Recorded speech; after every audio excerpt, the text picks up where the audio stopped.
और आखिर में आपके काम की खबर। इस समय भारत के ज्यादातर शहरों में भयंकर गर्मी पड़ रही है। दिल्ली, उत्तर भारत, मध्य भारत के कई शहरों में तो तापमान 45 डिग्री सेल्सियस से भी ज्यादा दर्ज हो चुका है।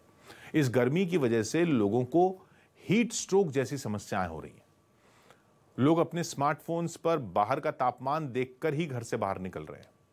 लेकिन क्या आप जानते हैं कि आपके शरीर के लिए बाहर का तापमान नहीं, लेकिन वेट बल्ब टेम्परेचर ज्यादा जरूरी है। शरीर का वेट बल्ब टेम्परेचर अगर 32 डिग्री से ज्यादा हो जाए तो किसी व्यक्ति की जान भी जा सकती है। अगर ये 35 डिग्री से ज्यादा हो जाए तो 6 घंटे से भी कम समय में इंसान की मौत हो सकती है।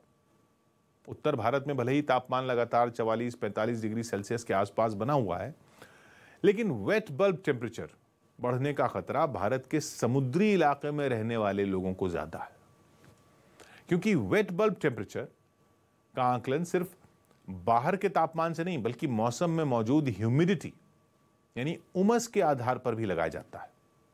उदाहरण के तौर पर अगर चेन्नई का तापमान 34 डिग्री है, हवा में आर्द्रता यानी ह्यूमिडिटी 77% है, तो चेन्नई के लोगों के लिए wait bulb temperature 29.8 degree Celsius होगा, यानी खतरे के निशान से सिर्फ 2 डिग्री कम।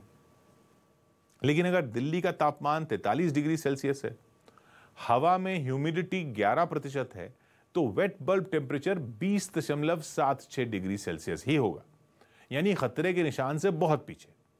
इसलिए बढ़ते हुए वेट बल्ब टेम्परेचर से खतरा उन राज्यों के लोगों को ज्यादा है जहां हवा में ह्यूमिडिटी आर्द्रता बहुत ज्यादा है, जबकि जहां ह्यूमिडिटी कम है वहां ज्यादा तापमान के बावजूद भी वेट बल्ब टेम्परेचर बढ़ने का खतरा कम हो जाता है। जब गर्मी बहुत बढ़ जाती है तो हमें पसीना आने लगता है, और जब ये पसीना सूखता है तो शरीर का तापमान कम होने लगता है। शरीर इस प्रक्रिया के जरिए तापमान को नियंत्रण में रखता है, कंट्रोल में रखता है।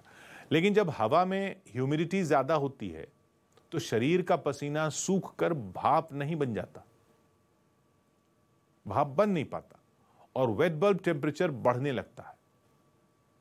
2003 में जब यूरोप और रूस में हीट वेव चली थी तो वेट बल्ब टेम्परेचर 28 डिग्री के पार चला गया था, और इससे भी हजारों लोगों की मौत हो गई थी। जब शरीर का वेट बल्ब टेम्परेचर बढ़ता है और शरीर पसीना बहाकर खुद को ठंडा करने में सक्षम नहीं रहता तो शरीर की कोशिकाएं फूलने लगती हैं, शरीर के प्रोटीन का स्ट्रक्चर बिगड़ने लगता है, अच्छे खासे व्यक्ति की भी जान पर बनाती है। वेट बल्ब टेम्परेचर अगर तय सीमा को पार कर जाए तो फिर प्रचुर मात्रा में पानी और छांव भी जान बचाने के काम नहीं आते। Intergovernmental panel on climate change यानी आईपीसीसी के मुताबिक फिलहाल भारत का वेट बल्ब टेम्परेचर शायद ही कभी 31 डिग्री सेल्सियस से ज्यादा होता है।